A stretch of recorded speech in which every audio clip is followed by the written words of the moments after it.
कहते हैं बहुत सारे नाम है भगवान के बीच, शंकर जी, राधा कृष्ण, बहुत सारे नाम, लेकिन उस भगवान के नाम के बीच एक और नाम जुड़ चुका है, वो सोनू सूद। सोनू भाई की उम्र लंबी करे अल्लाह ताला, और उनको दिन दूनी रात चौगनी और अच्छा से अच्छा रखे, उनको हर बला हर मुसीबत से बचाए भाई को। सोनू भाई हमारे बहुत अच्छे आदमी, और हम लोग 2 महीने से परेशान थे इधर। सोनू सूद को अब तक हम फिल्मों में विलन के रूप में देखते रहे, लेकिन समाज में एक वो बड़े हीरो के तौर पर निकल कर आए हैं और हजारों मजदूरों की मदद की है। और हमारे साथ इस वक्त मौजूद हैं सोनू सूद। सोनू, आपका बहुत बहुत स्वागत है और आपको बहुत शुभकामनाएं। आप इतना अच्छा, इतना नोबल कॉज आप कर रहे हैं और किस तरह से आप मजदूरों की मदद कर रहे हैं। सोनू, सबसे पहले आपसे मैं ये जानना चाहूंगी कि क्या वो तस्वीरें, क्योंकि सबने कई तस्वीरें हमने देखी है लगातार जिसमें आप मदद कर रहे हैं, लेकिन क्या वो ऐसी चीज थी जिसके बाद आपको ये लगा कि अब शायद आगे आने की जरूरत है और अब इन मजदूरों को मदद करनी ही होगी? मेरा ये मानना था कि हम जिन मजदूरों को हमने सड़कों पर छोड़ दिया, वो लोग हैं जिन्होंने हमारे घर बनाए, जिन्होंने हमारी सड़कें बनाई हैं, जिनके ऊपर हम लोग चलते हैं, हमारे ऑफिसेज बनाए हैं, हमारी शूटिंग जहां हम लोग करते हैं वो बनाई है, और आज हमने उन्हें सड़कों पर छोड़ दिया है, उनके बच्चों के साथ, उनके माता पिता के साथ, और उनके जहन में हम लोग वो यादें डाल रहे हैं ताज़िंदगी के लिए, जब वो बड़े होंगे कि वो हजारों किलोमीटर चलकर बड़ी मुश्किल से अपने घरों में पहुंचे, और कुछ लोग पहुंच भी नहीं पाए। तो मुझे लगा कि हम इन विजुअल्स को देखकर सिर्फ अफसोस नहीं मना सकते, कुछ ना कुछ करना जरूरी है। और हम लोग बहुत सारे लोगों को खाना खिला रहे थे हाईवेज पे। मेरी एक बड़ी अच्छी दोस्त है नीति गोयल, हम लोग ने दहीसर यहाँ पे मुंबई में एक कलवा चौक है, वहां पर बहुत सारे माइग्रेंट्स को हम लोग खाना दे रहे थे। तो हमें एक परिवार मिला जो पैदल कर्नाटका की तरफ जा रहा था। तो हमने पूछा कि कितने किलोमीटर जा रहे हो, बोले कि हम 600-700 किलोमीटर पैदल चल के जा रहे हैं। छोटे छोटे बच्चे थे उनके साथ। तो मैंने उनको रोका और हमने बोला कि क्यों ना इनके लिए परमिशन लेके आकर हम इन्हें भेजा जाए, और फिर थोड़ी सी भागदौड़ की जब हमने, मैंने मुंबई में, महाराष्ट्र में सारी परमिशन ली, फिर कर्नाटका सरकार से परमिशन ली, और पहली दफा हमने 350 लोगों को एक साथ भेजा, और उनकी आंखों में आंसू थे, खुशी थी, कुछ रो पड़े लोग। तो मुझे लगा ये तो वो 750 लोग हैं जिन्हें 350 लोग हैं जिन्हें हम भेज पा रहे हैं, पर ऐसे हजारों लाखों लोग हैं हिंदुस्तान के कोने कोने में जिनको हम हम भेज नहीं पाएंगे। तो मुझे लगा कि ये बहुत जरूरी है शुरू करना। फिर हमने पूरे हिंदुस्तान में जहां जहां लोग अटके वहां उनको बुलाना शुरू किया। मैंने जहां पर सरकारें विफल हो गई, वहां पर ये जो मोटिवेशन है जिसको मैं एक्सप्लेन करने की कोशिश कर रहा हूं, उम्मीद करता हूं आप तक बात पहुंची होगी, वो मोटिवेशन कहां से मिल रहा है? देखिए, मुश्किल बहुत था। मोटिवेशन मैं हमेशा बोलता हूँ कि मेरे माता पिता ने बहुत मुझे जोश दिया है, और हमेशा बोला है कि आप सफल तभी हो जब आप किसी का हाथ थाम कर उसे उसकी मंजिल तक पहुंचा सकते हो। मेरा मानना यही कि जब आप पहला कदम आगे रखते हैं तो कारवां बनता जाता है। मेरा कारवां भी बनता गया और अभी भी बन रहा है, लेकिन लिस्ट बहुत लंबी है। हजारों लोग, लाखों लोग अभी भी अटके हुए हैं। आज भी मैं जैसे आपसे बात कर रहा हूँ, लगातार फोन बज ही रहे हैं लोगों के। फिर मैंने एक हेल्पलाइन नंबर शुरू किया, क्योंकि इतनी मेल्स और इतने फोन और इतने मैसेजेस आ रहे थे ट्विटर पर भी कि उन्हें संभाला नहीं जा रहा था। और जैसे हमने हेल्पलाइन नंबर किया तो आप विश्वास करें, क्योंकि कुछ ही घंटे में ऑलमोस्ट 60 से 70 हजार रिक्वेस्ट आ गए उनको ट्रैवल करने के लिए। तो 20 प्रवासियों की मृत्यु हो गई, 8 की मृत्यु होगी। उनका हमने नाम माइग्रेंट दे दिया। उनकी एक आइडेंटिटी है, कोई राम मोहन है, कोई किशन मोहन है, कोई किसी का बेटा है, किसी का भाई है, किसी का हस्बैंड है। हमने उन्हें सिर्फ एक चीज बना दिया। ऐसा लगा कि शायद उसमें जान ही नहीं। तो मुझे लगा कि इन जो हमारे हिंदुस्तान की मैंने धड़कन बोलता हूँ, अगर हम उस धड़कन को कहीं ना कहीं पछाड़ देंगे, भूल जाएंगे, और उन्हें सिर्फ एक प्रवासी का नाम देकर उन्हें सड़कों पर छोड़ देंगे, तो हम फेल हो जाते हैं। मैं कहता हूँ कि अगर सिस्टम सरकार थोड़ा सा इजी कर देती है इनके जाने के लिए, तो शायद और आसानी से चले जाते। ये लोग तो जाएंगे, चाहे वो पैदल जाए, चाहे वो ऑटो में बैठ के जाए, ट्रक में बैठ के जाए, या मैं उन्हें बसेस में बिठा के भेजूं। संजय गुप्ता का ट्वीट की मैं बात कर रहा हूं, जब वो कहते हैं कि अक्षय कुमार अगली फिल्म में सोनू सूद का रोल निभाएंगे। इसमें किसी के लिए कोई बुरा फील या अच्छे फील की बात नहीं है। अक्षय अपना रोल कर रहे हैं, बाकी फ्रेटर्निटी अपना रोल कर रही होगी, लेकिन वो फीलिंग क्या लगती है जब अपने फ्रेटर्निटी के लोग भी इस तरीके के कमेंट करते हैं? अब तो पद्म भूषण तक की भी बात हो रही है। Thank you so much. बड़ा मैंने तो कभी सोचा नहीं। मुझे तो याद है कि जब मैंने बचपन में एक छोटी सी कविता लिख के मेरी न्यूज़पेपर में छपी थी, उसकी कटिंग मैंने आज भी संभाल के रखी हुई है। तो मेरे लिए उतनी बड़ी बात थी, लेकिन जो मैं कर पाया तो मुझे लगता है कि अभी खुशी, मुझे अच्छा लगता है कहीं ना कहीं ऊपर भगवान का, माता पिता का आशीर्वाद जरूर है। तो जैसा आपने बोला कि संजय गुप्ता जो मेरे दोस्त हैं उन्होंने मुझे मैसेज किया कि मुझे तेरी राइट्स चाहिए और ऐसा मैंने सुना अक्षय तेरे को प्ले करेगा। मैंने बोला कि ऐसा बिल्कुल नहीं होगा, हरगिज नहीं होगा, कि अगर कभी बनेगी तो मैं खुद प्ले करूंगा। तो you are just joking like this, but एक एक्सपीरियंस है, हर रोज नई चीजें सीखने को मिल रही है। कहीं ना कहीं मेरे दिल में शशांक, सोनू, ये बात जरूर आती है कि अगर जो काम एक आदमी कर सकता है तो सरकारें जो हैं अगर वो एकजुट हो जाती तो शायद ये मजदूर इस हालत में नहीं होते। बस एक लाइन इसमें मैं ऐड कर रहा हूं, भले ही सोनू सूद अब आगे जितने विलेन के किरदार निभाते रहे, मैं तो उनको फिल्मों में भी अब हीरो ही मानकर चलूंगा। शुक्रिया सोनू, शुक्रिया।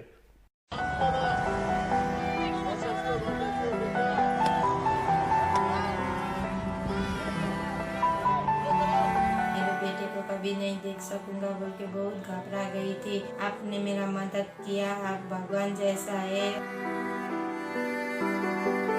हम लोग अच्छे से यहाँ आ गए हैं अपने घर पे, इसके लिए सर आपका बहुत बहुत शुक्रिया है।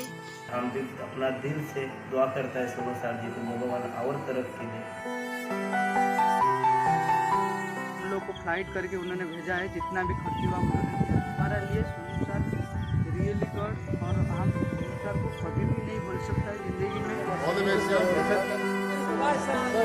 4-5 दिनों तक हम लोग सड़कों पर टहलते रहे, बहुत लोगों से मदद मांगी, बहुत लोगों को मैसेज किया, बहुत लोगों को ट्वीट किया, जहाँ से जो हो सकता था वो कोशिश करी, पर कहीं से कोई भी रिस्पॉन्स नहीं हुआ।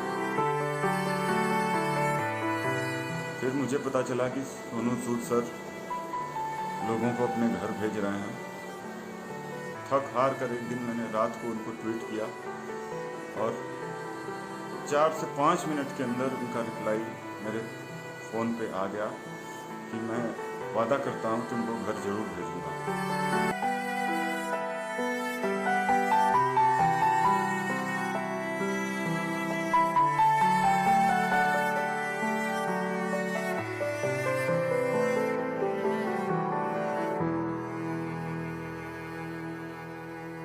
तो जैसे आपने बताया कि हर एक इंसान को उन तस्वीरों ने विचलित किया, मुझे भी किया।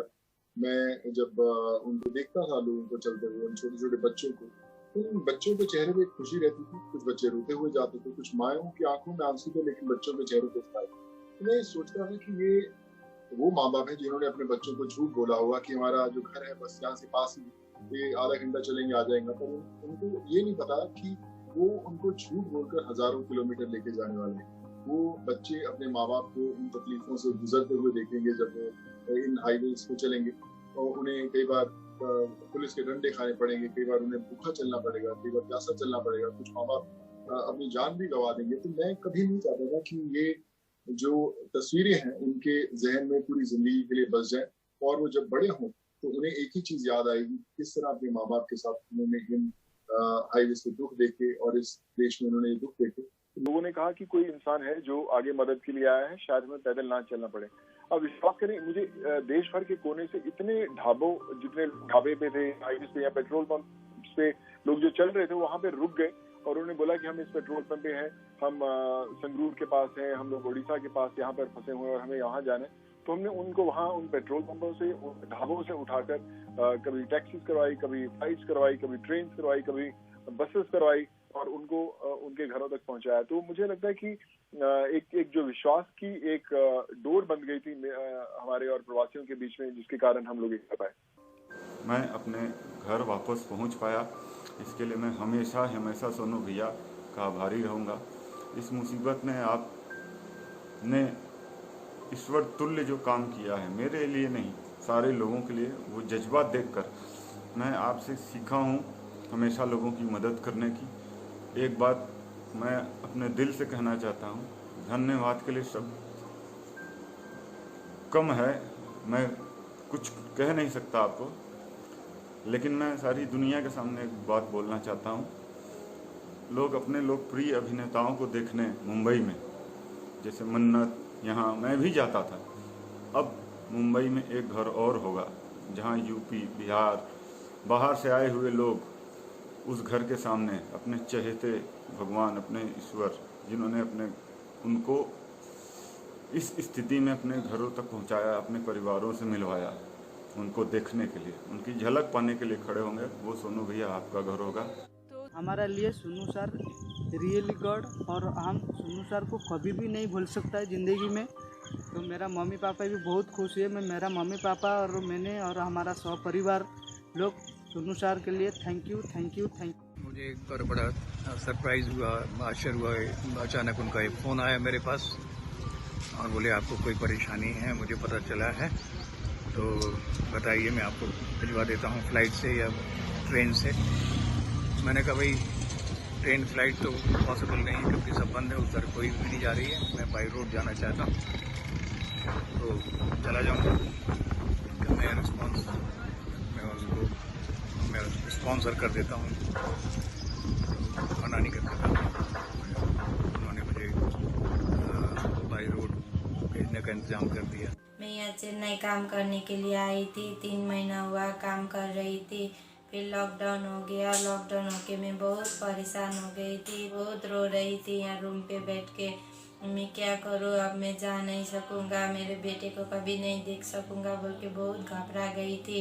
आपने मेरा मदद किया, आप भगवान जैसा है, आपने मेरा मदद किया, आपको बहुत बहुत धन्यवाद। सर मैं इधर ही हूँ अपना बोरिवली स्टेशन पे। किधर ले जाओ?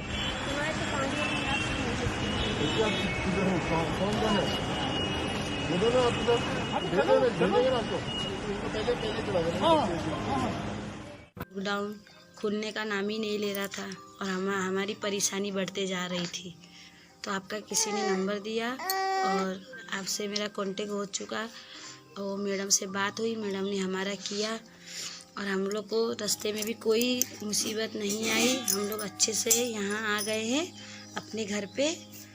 इसके लिए सर आपका बहुत बहुत शुक्रिया है।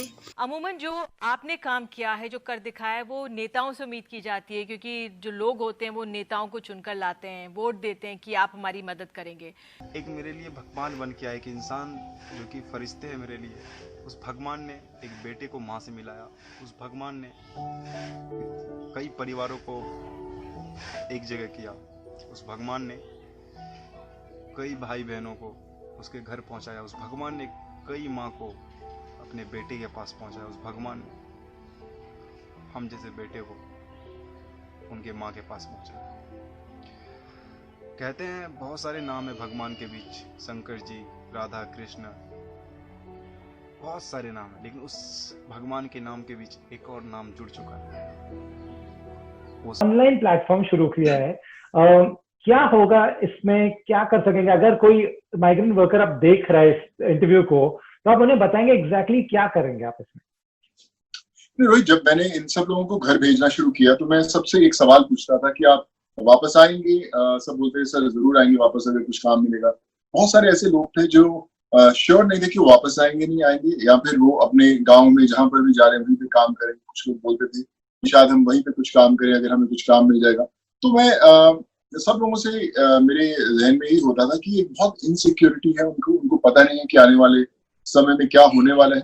और फिर जब हम मुंबई में रहते थे तो हमारे बहुत सारे दोस्त बोलते थे कि यार पता नहीं वापस कब काम शुरू होगा, कंस्ट्रक्शन शुरू होगी, सब वापस जिंदगी रूटीन में आएगी, ये लोग वापस आएंगे या नहीं आएंगे। तो एक बहुत बड़ा क्वेश्चन मार्क था दोनों पहलुओं में अगर हम देखें। तो मुझे ऐसा लगा कि क्यों ना इन दोनों को जोड़ा जाए। आज मैं खुद एक मेरी इंजीनियरिंग की बैकग्राउंड है और मुझे लगा कि अगर मैं कुछ ऐसा प्लेटफॉर्म, कुछ ऐसा ऐप रेडी करूं जहां पर ये सब एक साथ जुड़ जाए। और क्योंकि मैं करीबन 7.5 से 8 लाख लोगों ने मुझे अप्रोच किया था घर जाने के लिए, उन सबके नंबर से मेरे पास उनके एड्रेसेस थे, एक विश्वास था कि मैं उनके साथ जुड़ा हूं और अगर उनके लिए मैं कुछ अच्छा करना चाहूँ तो जरूर करूंगा। तो मुझे लगा कि इनको जोड़ना बहुत जरूरी है। मैंने काम करना शुरू किया। मेरे कुछ आईटी के दोस्त हैं, मेरे कुछ दोस्त जो मेरे साथ कॉलेज में पढ़े या फिर और जो नए जुड़े, मैंने उन सब की टीम बनाई और हमने एक प्लेटफॉर्म शुरू किया जिसका नाम है प्रवासी रोजगार। प्रवासी रोजगार इसलिए था क्योंकि मुझे लगा कि जितने प्रवासी हैं और जो रोजगार की तलाश में जाएंगे उन्हें वापस कैसे उनके काम में वापस लगाया जाए। फिर हमने उसको टेक्निकल चीजों पे उस पे काम करना शुरू किया। मैंने करीबन 40,000 स्कूल्स के साथ मैंने जुड़ना शुरू किया कि मैं इनको इनको जुड़ूं और कैसे मेरा नेटवर्क इन लोगों को काम पहुंचाने में बढ़े। फिर इनको सिखाया जाए, हमारी जो कंपनी है वो NSDC के साथ भी लिंक हुई, एक लर्नेट है कंपनी, स्कूल नेट है, मैंने उनके साथ टाइप्स किए। मुझे लगा कि मैं सबको ये पता था रोहित कि मैं बिना किसी मकसद के, बिना किसी मतलब कोई मेरा निजी कोई रीजन नहीं था, मैं इनको हेल्प करना चाहता हूँ। तो इसलिए सब लोग आगे बढ़े, बोले यार सुनो हम लोग भी जुड़ना चाहेंगे, हम बताइए हम लोग क्या कर सकते हैं। फिर मैंने उन्हें अपना प्लान शेयर किया कि मैं चाहता हूँ इन सबको घर पे रहकर, अगर कोई बिहार मधुबनी में रहता है उसको भी वहां पे जॉब मिल जाए, अगर उत्तराखंड में रहता है वहां जॉब मिल जाए, और जो लोग वहां आना चाहते हैं उनको भी जॉब मिले। फिर मैंने पूरा एक मैपिंग बनाया और हमने ये प्रवासी रोजगार शुरू किया। अब विश्वास करें कि 6-6.5 करोड़ जो लोग हैं काम करने वाले मेरे देश में, जिसमें से 3 करोड़ ट्रैवल करते हैं, फिर 1 करोड़ हमेशा मूवमेंट में रहते हैं।